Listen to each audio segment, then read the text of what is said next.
ঘরের ভোলে বাবাকে কেমনভাবে পুজো করেছি সেটাই আমি তোমাদেরকে ভিডিওতে দেখো। আমি আমার ঘরের শিব ঠাকুরকে ভোলে বাবাকে পুজো করেছি এরকমভাবে, যা কিছু দিতে হয় সবই দিয়েছি, পৈতে, গেজা, কলকে, হ্যাঁ, তারপরে সিদ্ধি, তারপরে 5 রকম দিয়ে জল বানিয়ে ভোলে বাবাকে স্নান করিয়েছি, 5 রকম ফল দিয়েছি, সব দিয়ে পুজো করেছি। এটা হচ্ছে আমার ঘরের বাইরে, যেখানে তুলসী গাছ তুলসী ঠাকুর আছে সেখানেই এটা আমার বর রেখেছিল, এই পাথরটা পেয়েছিল, তো এটাকে ভোলে বাবা হিসাবেই আমরা পুজো করি।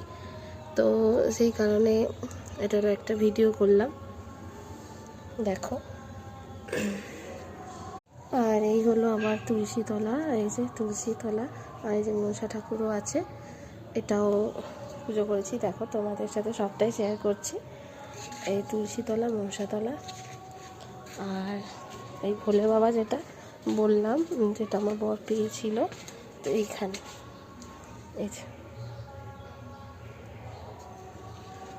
এই দেখো এবার আমি মন্দিরেও চলে এলাম পুজো করতে, মন্দিরেও এসেছি। দেখো আমার আগে অনেকেই পুজো দিয়েছে, কি ভালো লাগছে না, বাবাকে তো দেখা যাচ্ছে না, পুরো ফুলের মালায় ভরে আছে, ফুলে ফলে খুব সুন্দর লাগছে। আর এখানে আরও ছোট ছোট অনেক আছে শিবলিঙ্গ, দেখো খুব সুন্দর লাগছে না।